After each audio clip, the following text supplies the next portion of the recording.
욥기 10장 14절부터 22절까지 읽겠습니다.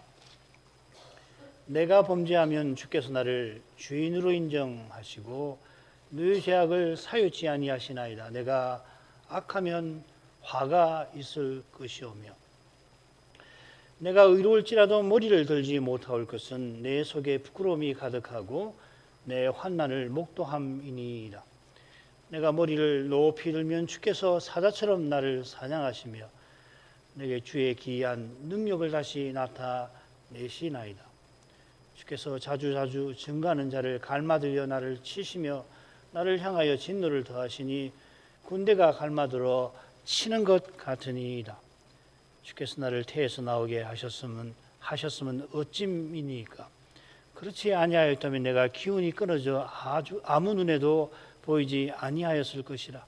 있어도 없던 것 같이 되어서 퇴에서 바로 무덤으로 옮겼으리이다. 내 날은 적지 아니하니까. 그런즉 그치시고 나를 버려두사 저기 평안하게 하옵시되 내가 돌아오지 못할 땅 곧 어둡고 죽음에 그늘진 땅으로 가기 전에 그리 하옵소서. 이 땅은 어두워서 흑암 같고 죽음의 그늘이 있어서 아무 구별이 없고 광명도 흑암 같으니이다.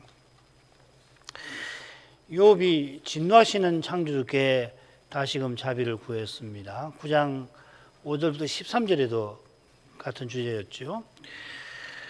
이는 그저 당장 결혼돼서 어떻게든지 벗어나려는 마음이 아니라 하나님이 자기를 지으신 거룩한 뜻이 허망하게 되지 않기를 바라는 마음이고 간구입니다. 이 고결한 마음이 두 분의 재앙에서 욥이 보인 고백에 스며 있는데 첫 번째 재앙 후에 한 고백이 특히 그렇습니다. 주신 자도 여호와시오 취하신 자도 여호와시오니 여호와의 이름이 찬송을 받으실지니라 하고 이 모든 일에 욥이 범죄하지 아니하고 하나님을 향하여 어리석게 원망하지 아니하니라. 주신 자는 창조주를 암시하는 거죠.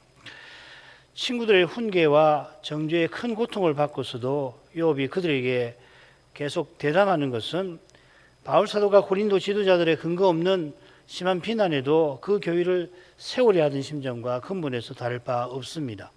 같은 시대를 살았을 아브라함이 큰 기근을 만나 이집트로 내려가서는 아내를 누이라고 부른 이것이야 분명 잘못이지만은 막 출범한 언약 공동체를 위해서 그리 했던 것처럼 욥도 아브라함과 비슷한 지위에 있는 분이라 죽는 순간까지 주신 사명과 소명을 받들고자 한 겁니다. 바울이 당장에 세상 떠나 주와 함께 있고자 하지만 주께서 부르시는 순간까지 교회를 위해서 생명 쏟으려 했던 그런 심정이 위대한 종 욥에게도 있었습니다. 이게 살든 죽든 내 몸에서 그리스도께서 존귀되시기 바라는 참된 믿음의 본령입니다. 이런 고결한 주의 종도 스스로는 연약한 인생이라 마땅히 구할 바를 알지 못합니다. 이는 하나님께서 지금 자기에게 진노하고 계신다는 욥의 인식에서 입증되지요.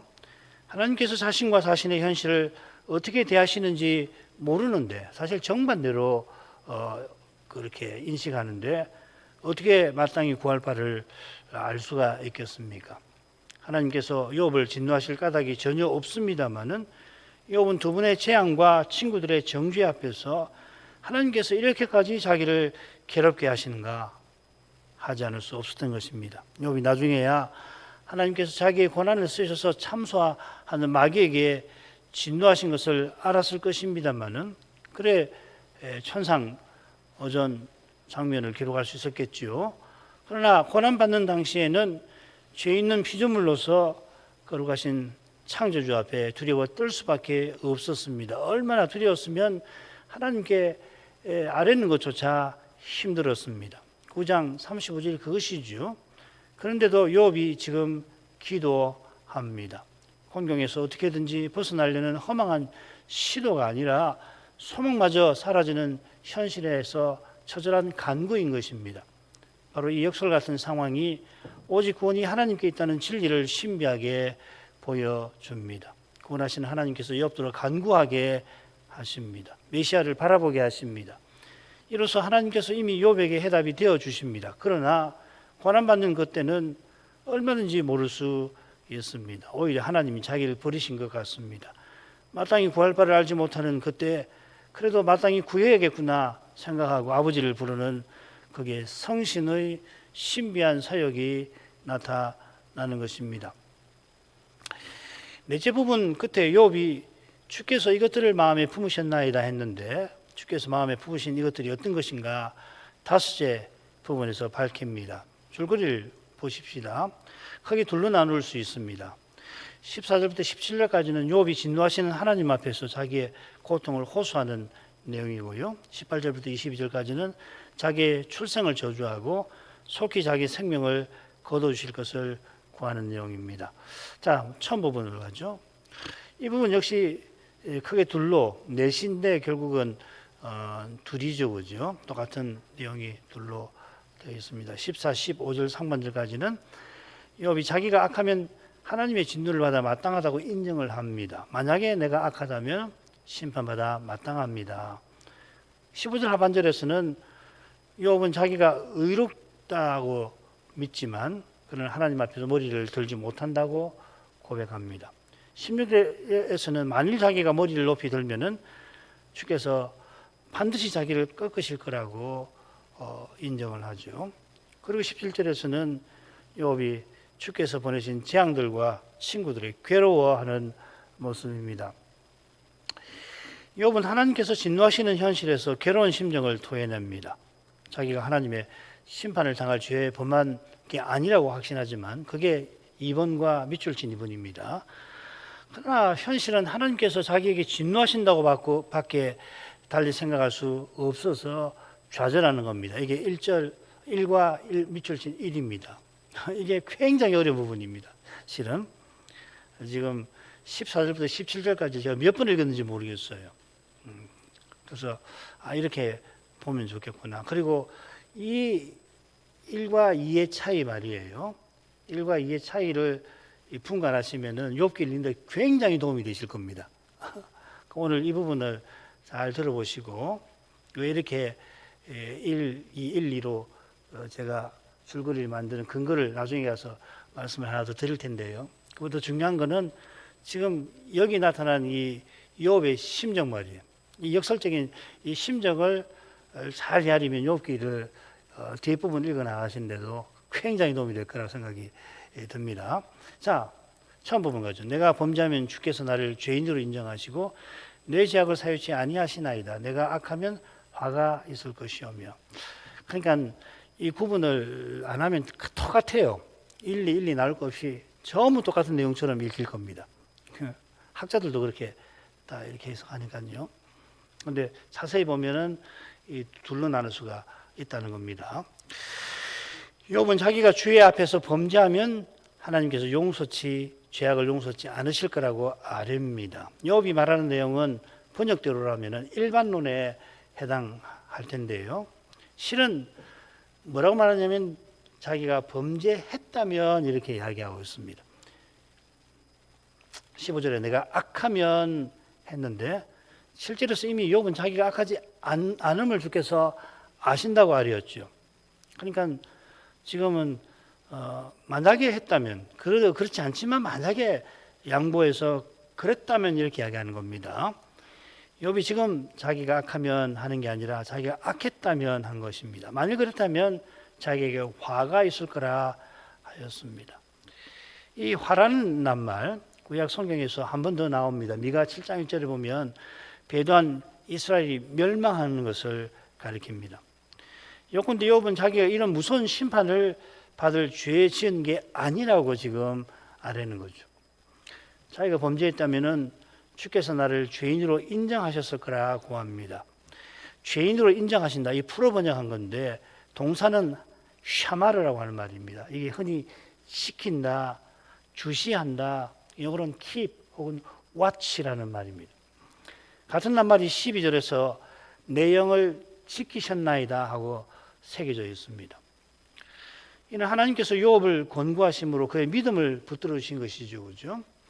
시편 22편의 시인이 나의 하나님이 어찌하여 나를 버리셨나이까? 버리셨다고 자기는 생각하는데 그러면서도 버림받은 그가 태어날 때부터 자기를 하나님의 일에 부르신 사실을 알았죠. 그처럼 욥도 자기가 하나님께서 생명과 은혜를 주셔서 지금까지 순전을 지켰다고 고백을 한 겁니다. 12절에서요. 그런 은혜가 마치 사라진 것처럼 여전히 하나님을 믿지만 그 믿음이 흔들릴 만큼 욥의 현실은 그가 깨달은 말씀과 말씀을 쫓아 살아온 그의 삶과 너무나 어긋나 보이는 겁니다. 이런 점에 비추어서 같은 낱말이 정반대되는 의미로 쓰이는 점에 주목할 만합니다. 욥이 만일 범죄했다면 하나님께서 그를 심판받아 마땅한 죄인의 상태로 시키셨을 것입니다. 영어에 keep이라는 말이 이런 뜻이 있죠. 어떤 상태로 유지시키는 거죠, 그죠? 이런 뜻이 한글 개역 성경 표현에 담겨 있는 것 같습니다. 그래서 죄인으로 인정하시고 죄인 취급하신다는 얘기죠. 이런 내용에 이어 내 죄악을 사유치 아니하시니이다 하는 표현이 자연스럽게 나오는 겁니다. 이 표현은 하나님이 욥의 죄를 용서치 아니하신다는 뜻이고 욥을 무죄한 죄인으로 무죄한 자로 여기지 아니하신다는 뜻입니다. 결국 그를 심판받아 마땅한 죄인으로 대접하신다는 이야기죠. 이 사실이 얼마나 두려운지 15절 상반절에 잘 드러납니다. 자기가 하나님 앞에 참으로 악했다면 화를 피하지 못할 거다 하는 겁니다.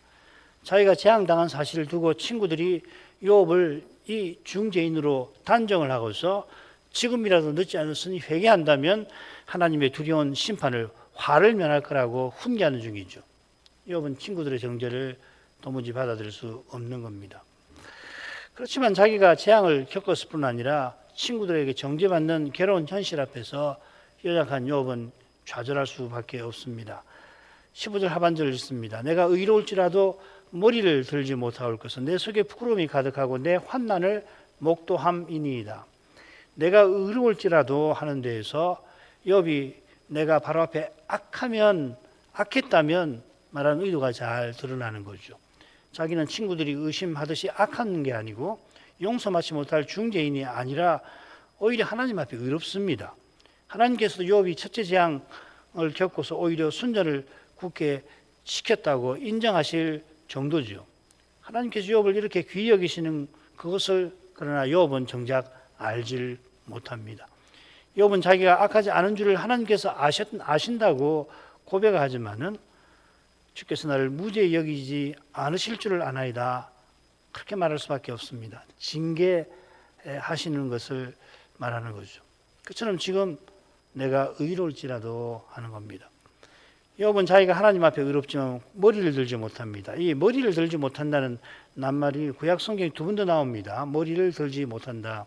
사사기하고 스가랴에 나오는데 두 번 다 어떤 의미냐면 한 나라가 다른 나라에 정복 당한 상태를 가리켜요. 참 특이하지, 그죠? 그러니까 고개를 들지 못한다는 것이 부끄럽다 하는 말하고도 이어지는데 그냥 부끄러운 정도가 아니라 이런 정도의 상태입니다. 반대로 감옥에 갇힌 바로의 관원이 풀려나서 관직에 오를 때 정복당한 여호야긴이 옥에서 바벨론에 잡혀서 옥에서 풀려나서 말하자면 황제 아래 소왕으로 지위를 복귀하는 황제와 함께 식사하는 거 있잖아요. 그럴 때에 머리를 든다 이렇게 표현을 합니다. 이런 용례들을 참조하면 욥은 자기가 하나님의 진노와 징계 아래 있는 것을 가리켜서 머리를 들지 못한다 표현하는 겁니다. 아울러 하나님의 진노와 징계가 심하다 하는 걸 암시하는 표현입니다. 이게 참 어려운 겁니다. 사실 성경을 읽을 때에 이 표현 뒤에 있는 이런 내용들을 잘 찾아서 읽어야지. 안 그러면 그냥 우리식대로 그냥 쓱 넘어가 버리면은 욥이 말하는 바를 놓칠 수가 있죠. 욥은 하나님께서 진노하사 재앙을 거듭당하고 친구들에게 정죄받는다고 생각하고는 그 이유로서 내 속에 부끄러움이 가득함을 밝힙니다. 이 부끄러움, 칼론이란 말인데 배도한 이스라엘이 열국에 포로 잡혀가는 경우 종종 쓰입니다. 요컨대 욥이 말하는 부끄러움이 머리 들지 못함과 붙어 있습니다. 이 용례는 욥이 부족장인 사실과 무관하지 않을 겁니다. 이것은 욥이 자신의 재앙과 정죄에 대해서 그저 개인적인 억울함을 토로하는 게 아님을 의미하는 겁니다. 욥은 하나님의 위대한 종입니다. 지금은 얼른 하나님 진노 아래 징계받는 그래 비참하고 비참한 처지입니다만은 실은 이 비참한 욥을 통해서 하나님은 위대한 일을 이루고 계십니다. 우리가 욥같이 위대한 종이 아니더라도 소소한 일상에서 그리스도로 행한다면 결코 작은 일이 아님을 장차 환히 알게 될 겁니다. 미미한 나를 통해서 더욱이 고난받는 비참한 현실을 통해서 하나님께서는 얼마나 위대한 일을 이루시는가 말씀의 거룩한 빛 가운데서 보게 해주시면은 욥이나 바울의 거룩한 심정, 사명의식을 우리도 헤아리게 될 것입니다. 달리 말하면 하나님께서 미미한 인생을 통해서 심지어 사람 눈에 비참한 그의 현실을 쓰셔서 주의 뜻을 이루시는 것을 보게 될 것입니다. 욥기를 기록하게 하신 목적이 이런 거죠, 그죠? 우리도 이 고난에 들어가면 욥처럼 될 수밖에 없어요. 이런 말씀을 알지만은 이게 하나님께서 나를 쓰셔서 주의 뜻을 이루시고 계시고 영원한 영광을 이루고 계시는구나. 금방 생각나는 거 아닙니다. 그러면 고난도 아니겠죠, 그죠? 이 고난을 당하면은 불시험이라는 말도 있는데 불시험을 당하는 거라고요. 혹독한 시험에 들어가는 시련을 겪는 거거든요. 그 상태에서는 때때로는 정신을 못 차리고 심지어는 하나님 이렇게 나를 멸망시키려고 그동안 나를 믿는 것처럼 살게 하셨구나. 그런 생각도 들어요. 얼마나 무섭습니까? 나의 하나님 나를 버리셨나이까. 시편 22편 시인이 그렇게 고백했는데 크게 준하는 고백이 나오게 되는 거란 말이죠. 그런데 이런 말씀을 통해서 성신께서 빛을 비추어 주시면 아니구나. 그렇지 않지. 나는 다 알지 못하지만 하나님께서 나의 믿음을 헛되게 하냐 하시고 나의 고난을 통해서 사도와 욥기나 사도를 통해서 교훈한 것처럼 위대한 일을 쓰실 수도 있겠구나. 그걸 깨닫게 해주시는 거란 말이죠. 그러라고 성경을 기록해 놓은 거죠.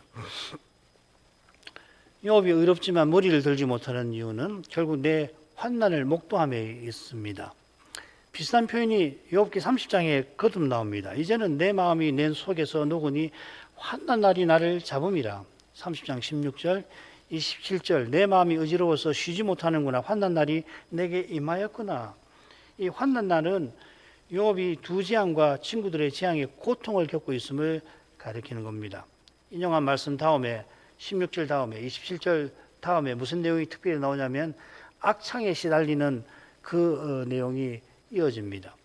그래서 내 환난을 본다 이렇게 자기가 악창당한 자기 모습을 보는 거 아니에요, 그죠? 그런 걸 가리키는 것 같아요. 16절로 가겠습니다. 내가 머리를 높이 들면 주께서 사자처럼 나를 사냥하시며 내게 주의 기이한 능력을 다시 나타내시나이다. 내가 악했다면 하고서 내가 의로울지라도 한 것처럼 자기가 환난을 목도하고 있어 머리를 들지 못한다. 자기가 의롭지만은 하나님이 진도 아래 있다 하면서 내가 머리를 높이 들면 하는 겁니다. 이 서로 대칭이 되어 있는 겁니다. 요컨대 내가 머리를 높이 들면 하는 것은 내가 악하였다면 하고 비슷한 내용이에요. 1번하고 밑줄친 1번하고 같은 내용입니다. 악하다는 것이 심판을 피하지 못할 죄인인 것을 가리키는 것처럼 내가 머리를 높이 드는 것은 용서받지 못할 죄임을 드러냅니다. 그래 15절하고 이 16절 번역을 다시 비교를 좀 해야 됩니다. 왜냐하면 앞에도 머리를 들지 못한다고 여기도 머리를 들지 못한다고 했으니까 어떻게 같은 표현인데 다르게 해석하느냐 이렇게 생각되시잖아요. 왜 그러냐면 낱말이 달라서 그렇습니다. 낱말이 달라요. 15절과 거의 똑같이 머리를 높이 든다고 새겼지만은 여기 이 16절에 든다고 새긴 동사가 15절의 동사와 다른 동사입니다. 15절은 나사라는 말, 여기는 가아라는 말입니다. 게다가 16절에는 머리가 아예 나오질 않아요. 16절에 머리가 나와서 16절에 끌고 와서 머리라는 말을 새겨서 번역한 건데 그만큼 이 15절 후반절이 문법적으로 대단히 어렵습니다. 16절도 마찬가지고요. 여기 16절에 사용된 동사 가라는 말이 욥기에 3번 더 나옵니다. 한 번은 왕골이 짐벌에서 쑥쑥 자라는 거, 고개를 쳐들듯이 쑥 자라는 것을 가리키고, 다른 2번은 어떻게 번역이 되냐면 그 분사형인데 모두 교만한 자라고 번역이 되어 있어요. 40장에 2번 나옵니다. 바로 이 용례가 16절에도 적절한 것 같습니다. 내가 머리를 높이 든다는 것은 무슨 말이냐면 내가 교만하면 이 말입니다. 내가 악하면 하고 같은 말이죠. 무슨 말인지 아시겠죠? 그죠? 그러니까 15절 끝에 내가 머리를 들지 못할 것은 하고 다른 표현은 같은데 사실은 다른 내용이라는 거죠. 여호와께서 모든 논쟁 후에 마침내 욥에게 임하셔서 욥의 고난과 관련하여 결정적인 진리를 일깨워 주시죠. 욥들아, 네가 만일 모든 교만한 자를 낱낱이 발견해서 그들을 낮춘다면, 그러면 너의 오른손이 너를 구원할 수 있다고 내가 인정하리라. 네가 나와 같은 구원자, 나와 같은 존재임을 인정하겠다고 말씀하시죠.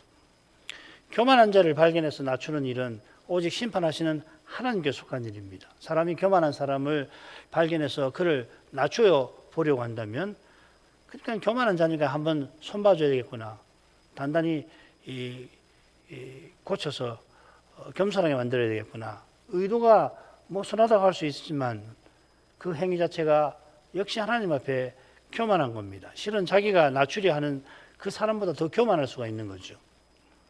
여러 신학자가 이 교만을 죄의 본질이라고 말했던 것처럼 지금 욥도 교만을 심각한 죄로 용서받지 못할 죄로 언급하는 겁니다. 내가 악한 자라면, 악하였다면 같은 개념으로 16절을 쓰는 거죠. 이 사실이 주께서 사자처럼 나를 사냥하신다 하는 표현에 나옵니다. 엘리바스가 재앙당한 욥을 사자에 빗대서 훈계했지요. 아주, 그리고 욥만 아니고 욥의 자식들까지도. 그 표현이 욥의 마음을 찢어지게 했을 건데, 지금 욥이 그 표현을 가져다 쓰는 것은 자기가 교만한 자 아닌 것을 호소하는 겁니다. 욥은 이어 내게 주의 기이한 능력을 다시 나타내실 것입니다 하고 아뢰입니다. 욥이 욥기 9장에서 창조에 나타난 하나님의 기이한 능력을 언급했습니다. 이 기이한 능력이라는 말이 9장 10절에 나옵니다. 욥기에 4번 더 나오고 모두 기이한 일이라고 새겨져 있습니다. 엘리바스가 이 낱말을 써서 하나님의 섭리를 말할 때 괴율한 자의 괴교를 파하시는 것, 그게 하나님의 기이한 일이라 언급했죠. 지금 욥도 비슷한 의미로 하나님의 기이한 일을 말합니다. 다시 그 일을 행하실 거라 했으니까 앞서 사자를 사냥하는 그런 일을 다시 행하시는 것을 가리키는 겁니다. 이 표현 뒤에는 근동의 왕들이 사자를 사냥해갖고 자기의 정원에 가둬놓고는 그놈을 다시 사냥하는 풍습이 있는 것 같습니다. 아주 사자를 못 살게 우는 거죠. 요건 하나님께서 교만한 자를 철저히 심판하시는 분이라고 욥이 고백하는 겁니다. 달리 표현하면 자기가 그런 혹독한 최종적인 심판받을 사람이 아니라고 호소하는 거겠죠. 17절, 주께서 자주자주 증거하는 자를 갈마들여 나를 치시며 나를 향하여 진노를 더하시니 군대가 갈마들어 치는 것 같으니이다. 16절하고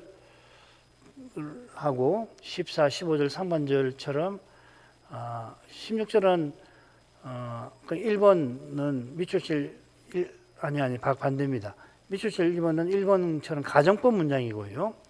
자기가 하나님 앞에 용서받지 못할 죄인이 아님을 욥이 아뢰는 내용입니다. 17절은 평서문입니다. 하나님께서 자기에게 진노하고 계신다고 욥이 토로하는 내용입니다. 그러니까 17절하고 16절하고 다르다. 문장 구조도 다르고요. 이미지도 다릅니다. 욥은 주께서 자주자주 증거하는 자를 갈마들여 나를 치신다고 토로합니다. 이건 새 친구가 번갈아서, 이 갈마들이라는 말이죠. 그죠? 번갈아서 욥을 훈계하고 정죄하는 것을 가리키는 것 같습니다. 자주자주 갈마들이신다 라고 새긴 낱말은 새롭게 한다는 뜻을 지닙니다. 여호와께서 지면을 새롭게 하신다 할 때 그 표현입니다. 이런 뜻을 고려한다면 새 친구가 같은 내용으로 거듭 정죄할 때, 지금 두 사람입니다만, 그 정죄의 칼날이 무뎌지는 게 아니라 욥의 마음을 계속 예리하게 찌르는 것을 가리키는 듯 합니다. 욥이 평생 온 힘과 마음을 쏟은 그 일이 눈앞에서 무너지는 것처럼 보이니 그 마음이 얼마나 괴롭겠습니까? 그 마음이 얼마나 괴로운지 우리가 다음 부분에서 살피게 될 겁니다. 욥의 마음이 괴로운 근본 이유가 나를 향하여 진노를 더하시는 사실에 있습니다. 하나님께서 실제로는 욥에게 진노하시는 게 아닙니다만은 욥이 그렇게 여길 수밖에 없을 만큼 그의 괴로움은 우리 범인이 헤아리기 힘들 정도로 심한 겁니다.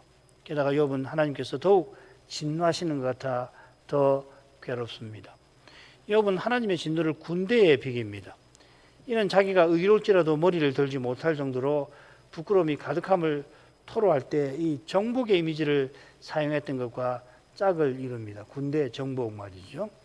머리를 들지 못함이나 부끄러움이 전쟁과 포로의 이미지를 갖고 있었습니다. 이는 우리의 줄거리를 지지할 것입니다. 그러니까 그 부분하고 17절하고 내용상 통한단 말이죠. 군대가 갈마들어 치는 것에 비길 만큼 욥의 고난은 극심합니다. 극심한 만큼 특별합니다. 특별한 만큼 신비합니다. 욥이 믿음의 길을 걷는 까닭에 이런 고난을 받습니다. 이런 고난은 그의 순전함을 입증할 뿐만 아니라 심지어 오해받고 미움받는 욥과 그의 비참한 현실이 그가 그토록 간절히 바라는 메시아 보내시는 일에 쓰임을 받고 있습니다. 그 다음 부분 가죠. 크게 둘로 나눌 수 있겠습니다. 먼저 자기 출생을 저주하는 부분인데 18절, 19절 읽겠습니다. 주께서 나를 태에서 나오게 하셨으면 어찌 미니까 그렇지 아니하였다면 내가 기운이 끊어져 아무 눈에도 보이지 아니하였을 것이라. 있어도 없던 것 같이 되어 태에서 바로 무덤으로 옮겼으리이다. 이 부분은 욥기 3장의 요약과 같습니다. 욥이 새 친구 방문할 때 자기 난날을 저주했지요. 주께서 나를 태에서 나오게 하셨으면 어찌미니까 한 것은 하나님께서 자기에게 생명 주신 뜻이 사라진 현실에 욥이 절망하고 있음을 잘 보여주고 있습니다. 하나님께서 생명과 은혜를 주셔서 자기 영혼을 믿음을 붙들어 주신 것을 고백합니다마는 그 고백과 그 믿음에 너무나 어긋나게 보일 만큼 욥의 고난은 심합니다. 하나님이 진노하시고 더 진노하시는 것처럼 보일 만큼 심합니다. 욥은 내가 기운이 끊어져 아무 눈에도 보이지 아니하게 될 것을 간절히 바랍니다. 이는 태에서 죽어버리는 것을 가리키는 겁니다. 참고로 욥기 3장 16절에 보면 또 부지 중에 낙태한 아이 같아서 세상에 있지 않았겠고 빛을 보지 못한 아이를 같았었을 것이라. 낙태하면 빛을 보지 못하잖아요. 그런데 여기서는 아무 눈에도 보이지 아니할 것을 욥이 말합니다. 왜 이렇게 말할까?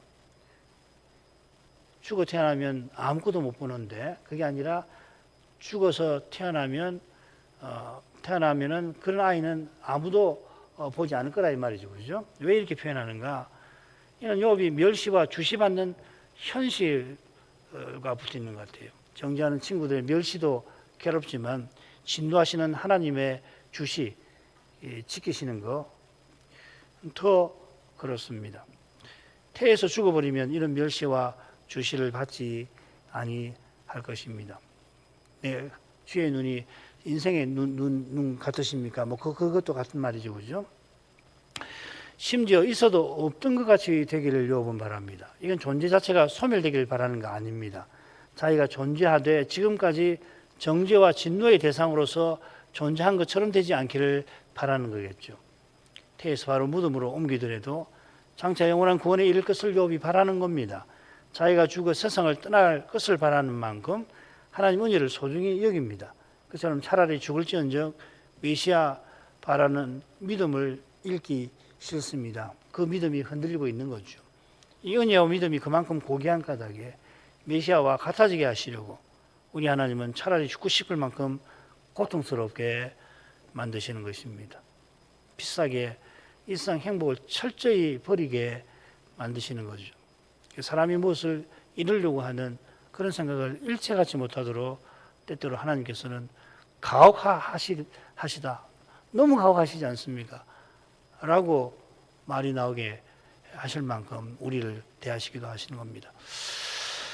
그 다음에 가죠. 내 날은 적지 아니하니까 그런즉 그치시고 나를 버려두사 저기 평안하게 하옵시되 내가 돌아오지 못할 때 곧 어둡고 죽음의 그늘진 땅으로 가기 전에 그리하옵소서. 이 땅은 어두워서 흑암 같고 죽음의 그늘이 져서 아무 구별이 없고 광명도 흑암 같으니이다. 욥은 내 날이 적습니다 하고 자기 생명의 등불이 꺼져가고 있음을 토로합니다. 죽어가는 자신에게 진도하시는 일을 그쳐주시기를 바랍니다. 이 버려두다는 낱말이 이 욥기 14장에 보면 품꾼이 하루 일을 마치고 쉬는 걸 가리켜서 이 낱말을 써요. 아울러 저기 평안하게 하옵소서 한 것은 자기가 하나님의 무서운 진노에서 잠시라도 벗어나고 싶어서 한번 즐거운 모양을 하자 같은 낱말입니다. 욥기 9장 끝에서 얼마나 괴로웠으면 내가 한번 웃음이라도 한번 지어볼까 할 때 그 낱말을 썼습니다. 그런 상태로 잠시나마 지내다가 세상을 떠나게 해 주십시오. 이게 잠깐이라도 그렇게라도 지내고 세상을 떠나게 해 주십시오. 그 말이죠. 얼마나 고통스러웠으면 잠시라도 좋으니 그 고통에서 놓이게 해 주셔서 하는 것입니다. 자, 이런 내용에 비춰 이어나오는 구절들 뜻을 간단히 보겠습니다. 내가 돌아오지 못할 땅에 가기 전에 그리하옵소서. 이는 죽기 전에 자신이 피굴하게 보일 만큼 처절하게 구하는 그 작은 평안을 허락해 주십시오 하는 거겠죠. 자신의 죽음을 돌아오지 못할 땅에 가는 것이라 표현합니다. 그 땅은 한마디로 어둠이 가득한 곳이죠. 자신의 죽음을 욥이 왜 이렇게 표현했는지를 놓치지 말아야 합니다. 욥이 죽으면 끝이다, 죽은 다음에 아무 의미나 소망이 없다 말하는 거 아닙니다. 우리 주님께서 나사로와 부자의 비유에서 나사로가 죽어 아브라함의 품에 나간 걸 말씀하셨죠. 아브라함의 품에 나사로가 있다는 이야기는 아브라함과 함께 천국의 복에 참여한 거죠. 이 품에 있다는 것은 아브라함의 품이 넓어가지고서 이 죽은 언약 백성을 전부 자기 품에 품다는 이야기 아니고 식사하는 거거든요. 식사할 때 이렇게 쭉 옆에 다리를 뻗어서 이렇게 하잖아요. 그러면 이 나사로가 아브라함의 오른편에 이렇게 누워가지고서 식사하게 된다 그 말입니다. 아시겠죠? 욥도 아브라함처럼 하늘 본향을 향하여 살아간 사람이니 그가 장차 육체로 하나님을 뵙기를 소망한 것처럼 지금 하늘에서 그리스도의 재림을 우리와 함께 기다리고 있겠죠. 그런 믿음과 소망이 욥에게 있지만 죽음을 앞둔 욥의 현실은 그가 믿고 바라던 것과 너무나 어긋나 보입니다. 지금까지 누구보다 언약을 신실히 이루며 살았습니다. 죽어 하늘 가는 것이 구원에 분명히 속합니다만 장차 들어갈 영광을 이루시는 일에 지금 여기서 쓰임받는 것이 또한 중요한 것입니다. 욥은 죽기 전 잠시나마 평안을 누리기를 처절하게 구합니다마는 그 처절한 기도가 실은 하나님이 참소자 마귀와 싸우시는 일에 귀히 쓰이고 있죠. 다만 욥이 지금은 이걸 잘 모르는 거죠. 그래서 이렇게 비굴할 만큼 처절하게 잠깐의 평안이라도 주십시오 하는 거 아니에요. 우리의 삶의 의미가 우리 노력 자체에 결코 있지 않고 오직 하나님 은혜와 그리스도의 사역에 있습니다. 성신으로 내 안에 사시는 그리스도께서 구원의 근거이시듯이 이 그리스도를 전심으로 믿고 의지하는 것이 중요합니다. 주님께서 이 연약한 인생을 붙드시고 그 믿음을 지키시는 이 사실을 깨닫는 것이 중요한 것입니다. 이 깨달음은 그리스도께서 아버지를 선포하시는 그 말씀 듣는 데서 생깁니다. 그처럼 욥기의 말씀을 통해서 절망하는 욥을 통해서 하나님이 그런 욥을 귀히 쓰신다는 이 빛을 우리에게 비추어 주시는 것입니다. 이게 우리가 욥기를 공부하는 중요한 목적 중 하나가 되겠죠. 실제적인 목적 중 하나겠죠. 이 정도 하죠. 기도 좀 읽겠습니다. 욥이 친구들이 정죄하는 것처럼 하나님의 심판받을 사람이 아니고 오히려 하나님 앞에서 자기가 의로운 줄 확신하면서도 너무나 극심한 고난과 고통에 하나님의 진노하심을 두려워하며 떨지 않을 수 없습니다. 전쟁과 포로의 이미지를 통해서 위대한 종 욥의 고난이 어떤 것인지 우리는 겨우 헤아릴 수 있습니다. 그만큼 고난당하는 욥의 심정과 처지는 말씀의 빛이 아니고서는 제대로 우리가 헤아릴 수가 없습니다. 이는 구원이 오직 은혜에 속한다는 고백과 맞닿아 있습니다. 하나님께서 십자가로 구원하신 것도 사람의 생각과 경험을 넘어서지만은 구원을 이루어 가시는, 완성을 향하여 이루어 가시는 과정도 마찬가지입니다. 이 과정에서 욥이 예시대에 크게 쓰임받은 종입니다. 위대한 이 종들만 아니라 평범한 신자도 그리스도와 함께 고난받게 하셔서 영광의 소망에 이르게 하십니다. 이런 점에서 욥기가 이 시대 믿음의 길을 걸어가는 교회와 신자들에게 얼마나 필요한 말씀인지 확신을 할 수 있습니다. 사람의 눈에 지금까지 믿은 것이 헛사처럼 보여서 지금 믿노라 하고서 꼭 이루겠다고 할 수는 없지만은 믿음으로 살아온 그 모든 삶의 과정을 부정당하는 것 같은 그런 때 우리 현실이 그럴 수 있는데, 그럴 때 이제 좌절할 수밖에 없습니다만은 이런 욥기를 통해서 성심께서 비추시는 그 빛을 우리가 받는다면 주님과 주님의 말씀을 계속 믿을 수 있게 될 것입니다. 이런 은혜를 이제도 구하겠고, 또 이런 말씀을, 이런 복음의 말씀을 계속해서 주님의 백성들에게 교회에 전파해 주시라고 구해야겠습니다. 기도하겠습니다. 기도하시겠습니다. 거룩하신 아버지, 이날에도 주의 종 욥의 기도를 통해서 하나님께서 어떻게 구원의 큰 일을 친히 이루어 가셨는지 조금 엿보게 해주셔서 감사드립니다.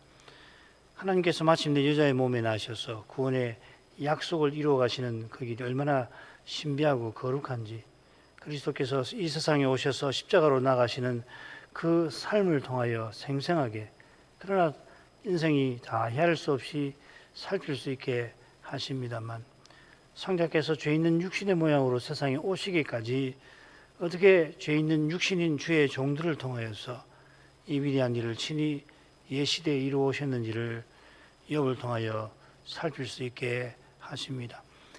욥이 진노하시는 하나님 앞에서 자기가 악한 자 아님을 친구들이 훈계하고 정죄하듯이 그렇게 하나님께 영원한 심판을 받아 마땅한 그런 죄에 범한 것이 아닌 것을 하나님께 아뢰는 거기서, 누구보다 하나님을 경외한 인물도 고난의 시험 앞에 스스로는 견디기 힘든 연약한 인생에 불과하다는 것을 생생하게 보이십니다.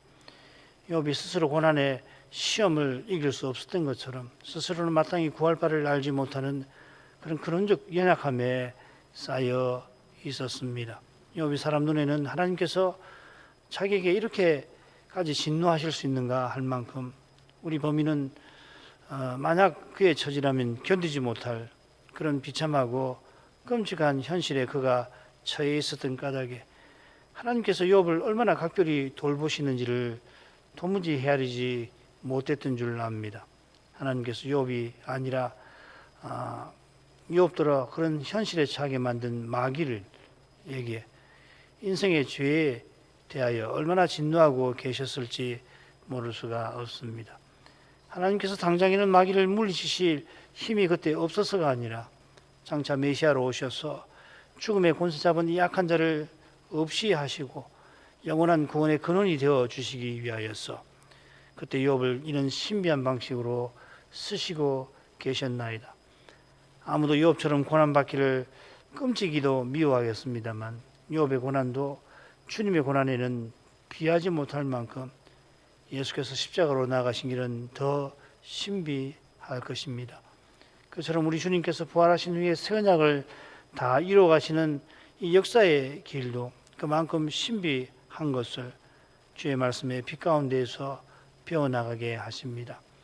그리스도께서 아버지께 늘 간구하시고 아버지를 간절히 기다리시는 거기서 여호와께서 욥을 그러한 길을 걷도록 이끄셨던 것을 헤아리도록 하십니다. 욥이 처절하게 오실 메시아를 바라면서 오실 메시아를 이미 본받게 하셨나이다. 저희가 다시 오시는 그날까지 믿음의 길을 그와 같은 방식으로 걸어가게 될 것을 알게 하십니다. 스스로 그리스도를 본받노라 차마 생각할 수 없을 만큼 때때로 고난의 현실은 견딜 수 없는 슬픔과 괴로움과 고통과 당혹감을 안겨줍니다만, 그럴 때 인생은 그렇게 비참할 수가 없고 때로 탄식에 신음할 수밖에 없도록 비통한 눈물을 또한 피할 수 없게 됩니다마는, 그러나 주님께서 창조주실 영광을 이루고 계신다는 이것을 마침내는 깨닫도록 이끄실 것입니다. 마침내 깨닫게 하셔서 하늘의 기쁨을 맛보게 하시는 그때까지 주님께서 비통한 우리의 심정을 틀림없이 헤아려 주시고 연약한 우리의 믿음을 붙들어 주시는 것을 이제도 고백합니다. 주여, 연약한 인생들을 긍휼히 여겨 주시옵소서. 예수님 이름으로 기도합니다. 아멘.